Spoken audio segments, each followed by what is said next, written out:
ದಕ್ಷಿಣ ಭಾರತದ ರಾಜ್ಯಗಳಲ್ಲಿ ಇತ್ತೀಚೆಗೆ ಕಾಳು ತುಳಿತ ಸಹಜವಾಗಿ ಕೇಳಬರ್ತಾ ಇದೆ. ಅದರಲ್ಲೂ ಆಂಧ್ರ ಪ್ರದೇಶ್ ಮತ್ತು ತೆಲಂಗಾಣದಲ್ಲಿ ಇಂತಹ ಒಂದು ಪ್ರಕರಣಗಳು ದಿನದಿಂದ ದಿನಕ್ಕೆ ಜಾಸ್ತಿ ಆಗ್ತಾ ಇದ್ದಾವೆ ಅನ್ನುವಂಥ ಒಂದು ಕೂಗು ಈಗ ಕೇಳ್ತಾ ಇರುವಂಥದ್ದು.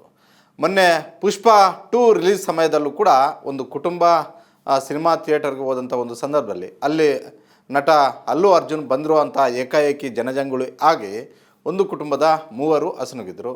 ಅದಾದ ಬಳಿಕ ಮೊನ್ನೆ ರಾಮ್ ಚರಣ್ ಅವರು ನಟಿಸಿರುವಂಥ ಒಂದು ಸಿನಿಮಾ ಇನ್ನೂ ರಿಲೀಸ್ ಆಗಿಲ್ಲ. ರಿಲೀಸ್ಗೂ ಮೊದಲ ಒಂದು ಕಾರ್ಯಕ್ರಮದಲ್ಲಿ ಅಲ್ಲಿನ ಆಂಧ್ರ ಪ್ರದೇಶ DCM ಪವನ್ ಕಲ್ಯಾಣ್ ಅವರೇ ಭಾಗವಹಿಸಿದರು. ಆ ಕಾರ್ಯಕ್ರಮಕ್ಕೆ ಬಂದಿದ್ದಂಥವರಲ್ಲಿ 2 ಸತ್ತೋಗಿರುವಂಥದ್ದನ್ನು ಕೂಡ ನಾವು ನೋಡಿದ್ವಿ. ಈಗ ಇದೆಲ್ಲವನ್ನೂ ಹೊರತುಪಡಿಸಿ ತಿರುಪತಿಯಲ್ಲಿ ಆಗಿರುವಂಥ ಒಂದು ಘಟನೆ ಇಡೀ ದೇಶಾದ್ಯಂತ ಪ್ರಪಂಚದಾದ್ಯಂತ ಭಾಳಷ್ಟು ದೊಡ್ಡ ಮಟ್ಟದ ಒಂದು ಸುದ್ದಿ ಆಗ್ತಾ ಇದೆ. ತಿರುಪತಿ ತಿಮ್ಮಪ್ಪನಿಗೆ ಭಕ್ತರು ಕೇವಲ ಆಂಧ್ರ ಪ್ರದೇಶದಲ್ಲಿ ಅಷ್ಟೇ ಇಲ್ಲ, ತೆಲಂಗಾಣದಲ್ಲಿ ಅಷ್ಟೇ ಇಲ್ಲ, ಕರ್ನಾಟಕದಲ್ಲಿ ಅಷ್ಟೇ ಇಲ್ಲ, ಇಡೀ ದೇಶದಲ್ಲೇ ಅಲ್ಲ ಪ್ರಪಂಚದಾದ್ಯಂತನೂ ಕೂಡ ಇದ್ದಾರೆ. ಎಲ್ಲೆಲ್ಲಿ ಭಾರತೀಯರಿದ್ದಾರೋ ಅವರೆಲ್ಲರೂ ಕೂಡ ಸಹಜವಾಗಿ ತಿರುಪತಿ ತಿಮ್ಮಪ್ಪನ ಭಕ್ತಾದಿಗಳು. ತಿರುಪತಿ ತಿಮ್ಮಪ್ಪನಿಗೆ 365 ದಿನವೂ ಕೂಡ ಜನಜಂಗುಳಿ ಇರುವಂಥದ್ದು ನಾವು ನೋಡೇ ಇದ್ದೀವಿ.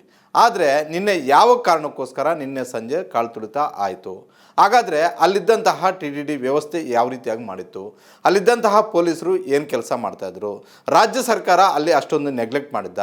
ಈ ಪ್ರಶ್ನೆಗಳು ಈಗ ಉದ್ಭವ ಆಗ್ತಾ ಇರುವಂಥದ್ದು. ಯಾಕಂತ ಹೇಳಿದ್ರೆ 6 ಜನರು ಅಲ್ಲಿ ನಿನ್ನೆ ತಮ್ಮ ಪ್ರಾಣವನ್ನು ಕಳ್ಕೊಂಡಿರುವಂಥದ್ದು.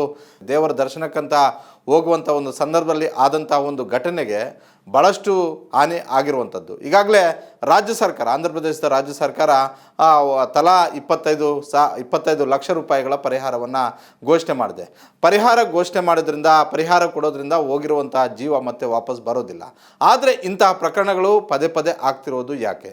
ನಿನ್ನೆ ಭಾಳಷ್ಟು ಅಲ್ಲಿನ TTD ವ್ಯವಸ್ಥೆಗೆ ಭಾಳಷ್ಟು ಸ್ಪಷ್ಟವಾಗಿ ಗೊತ್ತಾಗಿತ್ತು. ವಿಶೇಷ ಪೂಜಾ ಕಾರ್ಯಕ್ರಮ ಇರೋದ್ರಿಂದ, ಸಹಜವಾಗಿ ಏಕಾದಶಿ ಆಗಿರೋದ್ರಿಂದ ಸಹಜವಾಗಿ ಟೋಕನ್ಗಳಿಗೆ ಭಕ್ತಾದಿಗಳು ಮುಗಿಬೀಳ್ತಾರೆ ಅನ್ನುವಂಥ ಒಂದು ಮಾಹಿತಿ ಕೂಡ ಇತ್ತು. ಆದರೆ ವ್ಯವಸ್ಥೆಯನ್ನು ಯಾವ ರೀತಿಯಾಗಿ ಮಾಡ್ಕೋಬೇಕಾಗಿತ್ತೋ ಆ ರೀತಿಯಾಗಿ ಮಾಡ್ಕೊಂಡಿಲ್ಲ. ಹೆಚ್ಚು ಕೌಂಟರ್ಗಳು ಇದ್ದಿದ್ರೆ ಈ ಪರಿಸ್ಥಿತಿ ಆಗ್ತಿರಲಿಲ್ಲ. ಇರುವಂತಹ 12 ಕೌಂಟರ್ಗಳಲ್ಲಿ ನಿಭಾಯಿಸೋದಕ್ಕೆ ಆಗಿಲ್ಲ. ಅಲ್ಲಿ ಪೊಲೀಸ್ ವ್ಯವಸ್ಥೆಯೂ ಕೂಡ ಸರಿಯಾಗಿ ಇರಲಿಲ್ಲ. ಹೀಗಾಗಿ ಒಬ್ಬ ಮಹಿಳೆ ನನಗೆ ಉಸಿರಾಟದ ತೊಂದರೆ ಆಗ್ತಿದೆ ಅನ್ನುವಂಥ ಒಂದು ಕೂಗು ಎದ್ದ ತಕ್ಷಣ ಗೇಟನ್ನು ಓಪನ್ ಮಾಡಿದ್ದಾರೆ. ಆ ಗೇಟ್ ಓಪನ್ ಮಾಡಿದ್ದನ್ನು ನೋಡ್ಕೊಂಡಂತಹ ಭಕ್ತಾದಿಗಳು ಮತ್ತೊಂದು ಕಡೆ ಎಲ್ಲೋ ಟಿಕೆಟ್ ಸಿಗಬಹುದು ಅನ್ನುವಂಥದ್ದನ್ನು ನುಗ್ಗಲು ಮಾಡುವಂಥ ಸಂದರ್ಭದಲ್ಲಿ ಆಗಿರುವಂಥ ಒಂದು ಘಟನೆ. ಏಕಾಏಕಿ 6 ಜನರು ಆ ಸ್ಥಳದಲ್ಲಿಯೇ ತಮ್ಮ ಜೀವನವನ್ನು ಕಳ್ಕೊಂಡಿದ್ದಾರೆ. ಅದಾದ ಬಳಿಕ ಭಾಳಷ್ಟು ಜನರನ್ನು ಈಗಾಗಲೇ ಆಸ್ಪತ್ರೆಗೂ ಕೂಡ ದಾಖಲಾಗಿರುವಂಥದ್ದು. ಇನ್ನೂ ಕೂಡ ಸಾವಿನ ಸಂಖ್ಯೆ ಹೆಚ್ಚಾಗ್ಬೋದು ಅನ್ನುವಂಥ ಒಂದು ಆತಂಕದ ಮಾತುಗಳನ್ನು ಅಲ್ಲಿನ ಜಿಲ್ಲಾ ವ್ಯವಸ್ಥೆ ಹೇಳ್ತಾ ಇದೆ. TTD ಅವರು ಕೂಡ ಅದನ್ನೇ ಹೇಳ್ತಾ ಇದ್ದಾರೆ.